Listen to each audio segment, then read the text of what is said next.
10 steps to avoid hell. 1. Examine your faith life regularly. 2. If you find yourself drifting away, turn back immediately. Pag napapansin mo, mga minamahal, napapalayo ka na sa dakilang Diyos. Napapansin mo, mga kapatid, tumatabang na yung ating pag-ibig sa mahal na Panginoon. Sabi ng Bible, turn back immediately. Kung napapansin po, iba na yung focus mo, mga minamahal. Nakapokus ka na sa tao. Nakapokus ka na kung saan-saan, minamahal, hindi na sa Diyos. Hindi na sa tungkulin mo sa church. Turn back immediately. 3. Come to God daily for forgiveness and cleansing. Laging nakahanda ka sa pagpapatawad. Number 4. Continue daily seeking the Lord with your whole heart. Lagi mo siyang hanapin. Lagi mo siyang kasabikan, mga minamahal ko. Yung number 3 po, mga kapatid ko, lagi tayong lumapit sa mahal na Panginoon para humingi ng kapatawaran niya, mga mahal. Linisin ang ating mga puso, mga kapatid. 5, mga mahal, stay in the Word of God. Keep studying and learning daily. Manatili tayo sa Word of God, mga mahal. Study lagi, kahit sa loob ng bahay natin, mga kapatid ko. 6, stay in fellowship. Open with other believers. You cannot make it alone as a Christian. We need the strength and prayers of other believers. Hindi natin kayang mag-isa.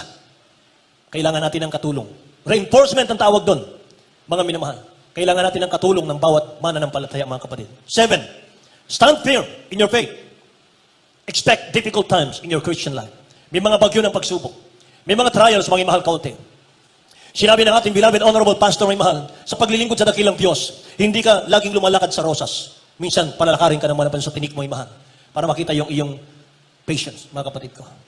Purihin naman ang Panginoon. Ano pa, mga mahal? 8, persevere, mga minamahal ko.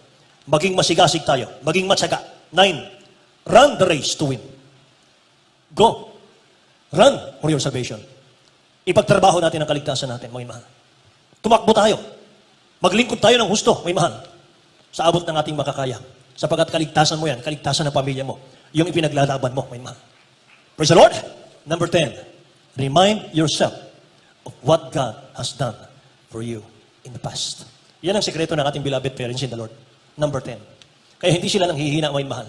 Sa tuwing meron kang quiet time, devotion, sarilinin mo ang mahal na Panginoon. Bilangin mo ang kanyang mga pagkapala. Yung para bagang sa pakiramdam mo, malayo siya ngayon sa iyo. Pero isipin mo lang, hindi siya nagbabago. Pinagpala ka na ng mahal na Panginoon. Pinagpala ka na ng mahal na Panginoon. May mahal. Puno ka na ng pagpapala. Bakit, mga kapatid? Hindi ka dating ganyan nung ikay wala sa mahal na Panginoon. Amen? Pero ngayon, mga mahal, grabe yung pagpapala ng dakilang